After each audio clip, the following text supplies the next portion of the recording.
அண்ணன் என்ன கேட்குறேன்னா, இலவச பேருந்து இப்படிங்க யார் வேணாலும் போகலாம், யார் வேணாலும் வரலான்னா, 1,00,000 கோடி ஏற்கனவே போக்குவரத்து துறைக்கு இழப்பு இருக்குது. இது எங்கேருந்து காசு எடுப்பீங்க? இப்போ 6 எரிகாட்டு ஊரில் கொடுக்குறேன்னு சொல்கிறாரு தம்பி. அது எங்கேருந்து வாங்குவோம்? எந்த காசுலேருந்து வாங்குவீங்க? ஏற்கனவே 10,00,000 கோடி 1,00,000 கோடி கடன் வட்டி கட்டுறோம். எங்கேருந்து வாங்குவீங்க சொல்லுங்கள்? 2,500 கொடுப்பீங்க. எங்கேருந்து எடுப்பீங்க? நான் கேட்குறதுக்கு பதில் எங்கேருந்து எடுப்பீங்க? உங்கள்கிட்ட தானே எடுக்கணும். எந்த வழியில் எடுப்பீங்க? வரியாக எடுப்பீங்க. உங்கள் சொந்த சொத்தை, பரம்பரை சொத்தை விற்றுட்டு யாரும் எங்களுக்கு தர வரல. இல்லை, இது இலவசம்னு எப்படி சொல்கிறீங்க? மக்களிடமிருந்து மக்கள் காசை எடுத்து மக்களுக்கு கொடுக்குறது சேவை தானே ஒழிய அது எப்படி இலவசமாக இருக்கும்?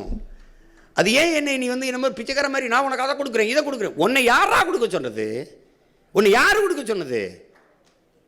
நீ இலவசம் கொடுப்பா என்ன உனக்கு தேர்வு பண்ணி வச்சிருக்குது? நீ என்ன கர்ண மகாராசா மாதிரி கருணை தொகை குருணை தொகைன்னு யார் நீ?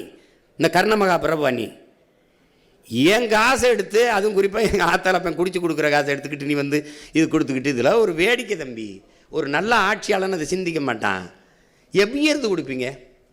தாலிக்கு தங்கம், சரி, பட்டு புடவை 1/2 பவன் 1 பவன் தாலி வாங்கி கூட ஒரு பிள்ளை கழுத்தில் கட்ட முடியாத அந்த பிள்ளையை கடைசி வச்சு வாழ போகிறானா? எப்படா வடே போடாங்கிட்டு அவனுக்கு ஒரு வேலை கொடுப்பேன், அவனுக்கு நிரந்தர வருவாய் பெருக்கத்தை கொடுப்பேன், அவனை சார்ந்து வாழ்கிற தற்சார்பு வாழ்க்கையை கொடுப்பேங்கிறான் தான் ஆட்சி. இப்போ நான் ஏன் தனிச்சு நிற்கிறேன்? அது ஒரு தற்சார்பு தான். என்னை நம்பி தான் நான் என் கனவை இன்னொருத்தட்ட கொடுத்து செயல்படுத்துங்கன்னு சொல்ல முடியாதுல்ல, நான் தான் செய்யணும். அதுதான் இது ஒரு தற்சார்பு. அது மாதிரி அந்த வாழ்க்கை முறையை உனக்கு தரேன், தற்சார்பு பொருளாதாரத்தில் தரேன். ஒரு அடிப்படை உணவு தேவையில் கூட ஒரு நாடு தற்சார்பு அடைய முடியலைன்னா ரொம்ப கஷ்டம், ரொம்ப கஷ்டம்.